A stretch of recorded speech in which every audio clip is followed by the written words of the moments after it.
विदुर जी ने कहा कि दुर्योधन मैं तो चला जाऊंगा, लेकिन जो कुछ होगा उसका उत्तरदायित्व तुम्हारा होगा। विदुर जी राजमहल छोड़ करके, पद त्याग करके, मुकुट धर करके धृतराष्ट्र के चरणों में और सब छोड़ करके एक केले के बगीचे में आ गए, कदली वन में, और उसी में एक कुटिया बना ली, पर्ण कुटी, पत्तों की कुटिया, और उसी में अपनी पत्नी सुलभा के साथ में रहने लगे। इधर एक दिन खबर लगी विदुर जी को कि भगवान श्री कृष्ण शांति दूत बन करके आ रहे हैं हस्तिनापुर में दुर्योधन को समझाने के लिए। विदुरानी को, सुलभा को, अपनी पत्नी को बताया कि देख आज गोविंद आ रहे हैं द्वारकापुरी से। अब हमने तो राजपद त्याग दिया, हम तो राजभवन में जाएंगे नहीं, लेकिन देख जहां सब लोग खड़े हैं, सामान्य लोग खड़े हैं, अपन लोग वहां चलते हैं। और देखना जैसे ही मुझ पर नजर पड़ेगी ना, जैसे ही मुझ पर दृष्टि पड़ेगी, वैसे ही देखना कितने प्रसन्न हो जाएंगे गोविंद, मुझे बहुत प्रेम करते हैं। और दोनों पति पत्नी हाथ पकड़ करके, और सड़क के दोनों ओर भीड़ खड़ी थी, उसी भीड़ में खड़े हो गए विदुर जी। दूर से रथ आता हुआ देखा, दोनों की प्रसन्नता का, खुशी का ठिकाना नहीं, बहुत खुश हुए। विदुर जी कहते हैं देख देख सुलभा, अभी अभी मुझे देखेंगे, देखना इतनी भीड़ में भी मुझे पहचान लेंगे।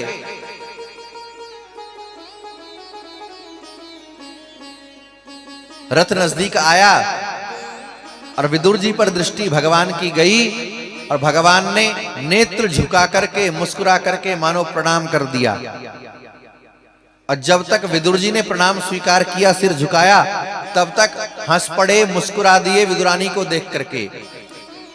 विदुर जी तो बोले कि देख देख देख, अभी मुझे देख करके प्रणाम किया। विदुरानी बोली तुमको देख के प्रणाम कब किया? वो तो मुझे पहुंचे सभा में। और भगवान ने बहुत समझाने का प्रयास किया कि दुर्योधन, तूने युद्ध का नाम सुना है, तूने युद्ध देखा नहीं है, युद्ध किया नहीं है। अरे जिस घड़ी जिस पल युद्ध होगा ना, न जाने कितनी माताएं अपनी गोद के लाल गवा देंगी, कितनी माओं की कोख उजड़ेगी, कितनी मांगों के सिंदूर उजड़ जाएंगे, कितने बालक अनाथ हो जाएंगे। दुर्योधन, और इस सब का जिम्मेदार तू होगा। तू राज्य नहीं देना चाहता, मत दे, मैं पांडवों की ओर से 5 गांव मांगता हूं, तू 5 गांव दे दे 5 पांडवों को, मैं वचन देता हूं कि मैं उन्हें मना लूंगा। पर दुर्योधन तो दुर्योधन था ना। दुर्योधन ने कहा कि कुछ और मांगना है तो मांगो, बिना युद्ध के मैं सुई की नोक के बराबर जमीन नहीं देने वाला। भगवान ने कहा दुर्योधन ये ठीक नहीं है, मान जा मेरी बात। तो दुर्योधन तो अहंकारी था, कहता है अपने सैनिकों को पकड़ लो, इस ग्वाले को बंदी बनाओ। ये गैया बछड़ा चराने वाला, ये हम क्षत्रियों की सभा में आकर के उपदेश दे रहा है, बंदी बना करके डालो, इसे कैद कर लो। भगवान हंस पड़े। भगवान ने कहा दुर्योधन तू किसको बंदी बनाना चाहता है? मुझे? अरे मेरे स्वागत के लिए तेरे पितामह भीष्म गए थे दरवाजे तक, तेरा अंधा पिता गिरता पड़ता मुझे मनाने के लिए, मेरी पूजा करने के लिए मुख्य द्वार तक आया। तेरे कुलगुरु कृपाचार्य, तेरे गुरु द्रोणाचार्य मेरे स्वागत में खड़े थे, तो मुझे बंदी बनाएगा? चलिए इच्छा पूरी कर ले, देख तू ये भी करके। आ दुर्योधन बांध मुझे, तू साध सके तो साध मुझे। कह करके भगवान ने दोनों भुजा पसारी और विराट रूप में भगवान उस सभा में प्रकट हो गए। भगवान के शरीर से दिव्य तेज निकलने लगा, उस तेज से सबकी आंखें अंधी हो गई, देख नहीं सका कोई भगवान के उस तेज को। सैनिक डर के मारे मूर्छित होकर के गिर पड़े। दुर्योधन ने, शकुनी ने अपनी आंखें बंद कर ली।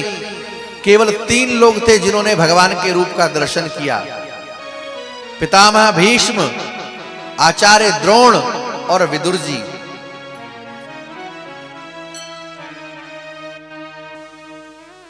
शकुनी ने दुर्योधन का हाथ दबा दिया कि अरे मूर्ख, क्या करता है, इसे तो अपने हिस्से में लेना है, इसको नाराज मत कर। ये पांडवों के पक्ष में रहा तो हम युद्ध कभी नहीं जीत सकते।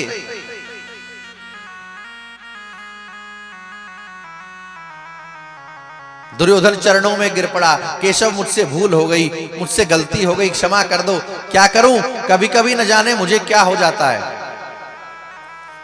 दुर्योधन कहता है कि मैं जानता हूं कि अधर्म क्या है, पाप क्या है, लेकिन मेरी निवृत्ति उससे नहीं होती, और मैं ये भी जानता हूं धर्म क्या है, लेकिन मेरी प्रवृत्ति उसमें नहीं होती।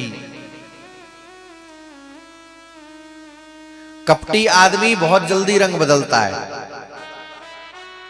अपनी हानि होती दिखाई देगी तो किसी के भी पैर पकड़ लेगा। एक कहावत है ना कि मतलब के लिए लोग गधे को बाप बना लेते हैं, और मतलब निकल जाए तो बाप भी गधा ही जैसा है। बोलो राधे राधे।